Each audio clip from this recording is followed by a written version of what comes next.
If f of x equals 3x to the 4th minus 16x cubed plus 18x squared, then where does f have a relative max?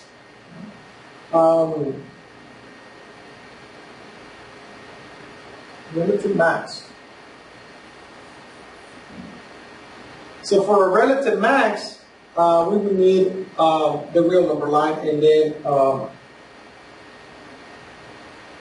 then we would need to figure out the critical numbers, plug in the test points on both sides of the critical numbers into the derivative to get some pluses and minuses. And the ultimate goal is that we're looking for some type of sketch that's like this, and that will tell me where the maximum is. Okay? I'm going to go through the whole process to solve this relative maximum. This problem is not done with EBT or the table problem.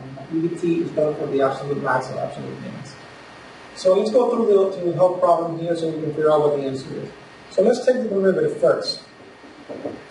We get 12x cubed minus 48x squared plus 36x.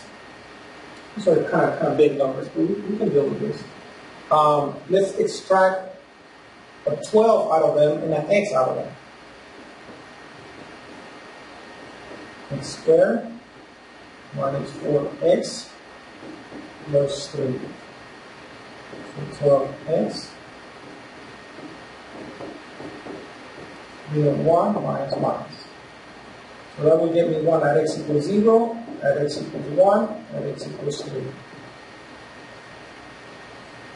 We have 3 critical numbers.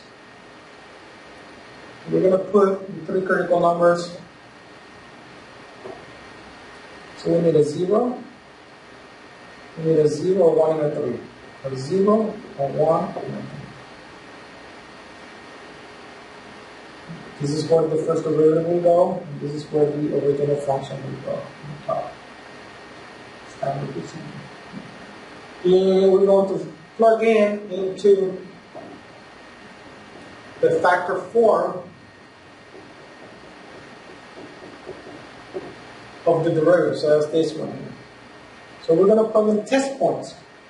So let's choose 4, 2, 0 and 1. We have to go with a half and a negative 1.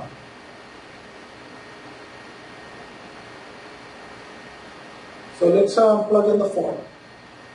So I'm testing 4 here. 4 times 12 will get me a positive. 4 minus 1 is positive. 4 minus 3 is positive. Everything is positive. So this is positive, so that it's increasing. Now I'm going to test 2. 2, that would be a positive. 2 times 12 is positive. 2 minus 1 is positive, so that will stay as a positive. 2 minus 3 is negative. So this whole thing will get me something that is negative. So it's negative. So the original function is decreasing. So let's plug in a half. Right? Half. Half times 12 is positive. That's positive. Half minus 1 is negative. Half minus 3 is negative. So that will get me something that is positive. So that is positive, so it's the original function is increasing. And finally, we plug in a negative 1. So a negative 1 will get me something that's negative, because negative times 12 is negative 12. And negative minus 1 is negative. Negative and minus 3 is negative. So it will get me a negative answer. So this is negative, so the original function is decreasing. So where do we have a maximum? You can see that the original function is increasing on this interval and then decreasing. So we gotta have a maximum there. So that's where the max happens.